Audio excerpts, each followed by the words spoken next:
My channel got a community guideline strike, and I am not going to disagree with YouTube. Basically what they've got is they've got a set of rules, and you have to abide by them. They give you strikes, you get so many strikes in such a period of time, and you're gone.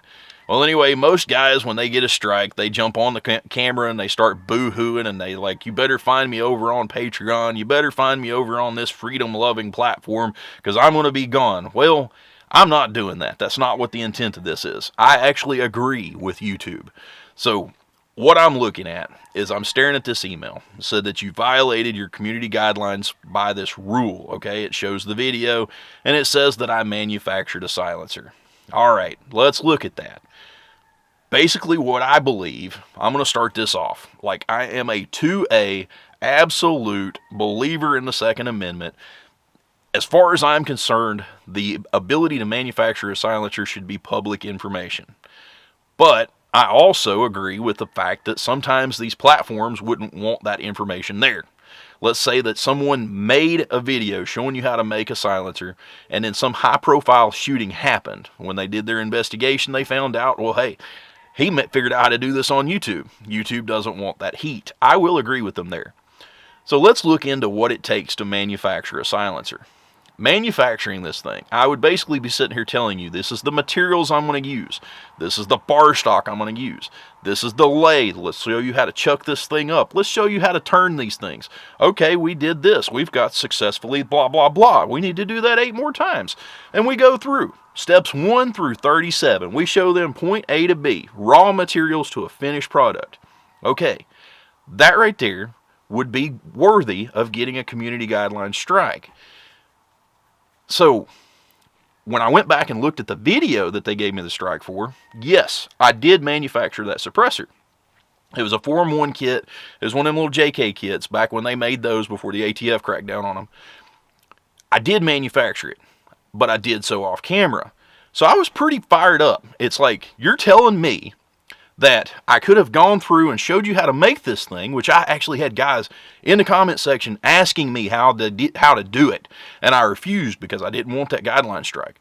But basically, you're telling me that if I had made this full-length video on how to drill these things out and showed you point A to B, that basically making one off camera gets me the same freaking, in the same trouble, gets me the same penalty? That makes no sense to me. So basically what I did, it took me a couple of weeks, I got with CloverTac. CloverTac, I'll leave a link to his channel below. The guy's he's got actual real contacts inside of YouTube. He managed to get me in touch with someone, and they checked out my video. So the verbiage, manufacturing a silencer, actually turned into installing one. The simple act of righty-tighty, lefty-loosey got me my channel strike. In this video, I didn't want to jump cut when I was editing it. And I thought it would just be funny to go fast motion, and you just literally just watch me just wiggle, wiggle, wiggle, wiggle, like throw the suppressor on there real quick. That right there is what got me my strike. The installation of a prohibited item. So what that comes down to is you can show a silencer on the gun or off the gun. Don't do any righty-tighty, lefty-loosey. That's what's going to get you in trouble. So their wonderful communication had me all kinds of mad because I did this off camera and I couldn't be educational to you guys. I couldn't show you how to do it. Because you'd be surprised at how many people don't understand how to do it. I had one guy shoot me up a picture on Instagram. Like, am I doing this right? And I said, no, you're not doing this right. You know, and that's just the thing. I could have saved him a lot of anguish had I been able to make the video, but I chose not to. So, now, basically, I got issued that strike. I couldn't upload for 7 days. So, I was going to take a lot of December off for hunting purposes, because it's whitetail season, I'd rather be out in the woods. So, I was going to take a lot of December off. Well, by the time they hit me that strike, I wound up taking 5 whole weeks off. And that hurt me bad on analytics. So you guys make sure to come back and check out videos and stuff like that as I start populating them again and get back cranking. So what did I learn from this? Basically, I'm seeing right now a lot of guys are on Instagram. They're sharing their pictures, their screenshots of their emails where their videos are getting taken down and they're getting strikes. Like literally, check on your gun community buddies. They're not doing well. We're all getting beat to pieces. So what I'm seeing is a lot of stuff surrounding the silencer. And it's nothing to do with the silencer, it's the fact that they put it on. This was likened to having a 30-round mag. YouTube doesn't like 30 rounds or higher as far as I'm concerned. It's a standard capacity mag. But basically what you're going to need to do, if you're a creator, listen, is say that since YouTube's policies have changed, I've converted everything over to 25 rounds. That way you're within. So don't go take and say it's a 25 round mag and then let them count to 29 or 30. Don't do that. Keep it loaded under. But the act of installing that magazine is what's going to get you hit as well. So if you're doing the mag change, you go in, whatever, blur that little bit, turn your back to the camera, something to keep that from being seen, because that act of inserting that is what's going to get you a strike. Also, they were going on about sales. I know Black Diamond Guns and Gear got one this morning. He just sent one this morning. He got a strike again on a daggum weekend. So he woke up Sunday morning with a strike. Like I said, this is leading me to believe that this is a whole lot of foreigners. They don't understand our context. They don't understand our laws. They don't understand anything. But basically, YouTube, they've got reviewers all over the world, and you follow the sun around the earth as you get these people to do this 24 hours a day. So they got him for sales. When you say things, you got to be really vague about saying it. I know a lot of times if somebody sends me something, I want to say, hey, this company sent me this, blah, blah, blah, blah, blah. That way you can do with my opinion what you want. It's like, oh, he got that for free. He might be a little more glowing or gushing.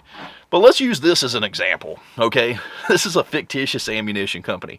I'm using this so that I can't get in trouble. But, Lester's, America's cheapest ammunition. You can see that the bears done got the hunter. The hunter's dead. I hear that Lester's is actually looking for a new spokesperson because his got eaten. But let's say that Lester's sent me some of their cheap ammunition, and I'm going on about it like, thanks to these guys for sending this out. Go check them out at lestersgetyoukilled.com. I don't know if that's a real website or not, but lestersgetyoukilled.com. You just sent someone to a website that's recommending sales. YouTube can pop you for it. So that's going to keep a lot of creators just kind of tongue-in-cheek, keep them shutting up about somebody sent them something. We can't just say, hey, I went and got this at such and such gun store. So let's say Lester's has got an online gun store, right? I got this at so-and-so. You can't try to point them to a company like Brownells or something like that. You just kind of have to be vague, and that's going to suck for you guys at home. It's going to suck for us as creators. I'm from East Tennessee. I don't always think to say everything so eloquently. I speak plain. So if I'm going to talk at you, I'm just going to talk at you about, hey, this is where I got this thing. Simple enough. So you're going to see a lot of that changing going forward. And the bad thing is I did get confirmation that, well, let me back up. When you read the guidelines, as a creator, you can go to community guidelines. When you read it, it'll say this is not all inclusive. So there are more rules. It was confirmed that YouTube does have a set of rules that aren't public facing. So we can be doing stuff that is violative, and we got no way of knowing that verbiage isn't on the website. So that really sucks. So yeah, it sucks that they said that I manufactured a silencer, because I did not. It was the fact that I installed it, and it took me about 2 weeks worth of probing and fussing and fighting to get it figured out. So anyway, hope you guys enjoyed the video. I hope if you're a creator, maybe you found some information out. It's kind of stupid, the things that we have to go through, but we do it because I guess we like abuse. But y'all have a wonderful day. We'll see you next video. I love you.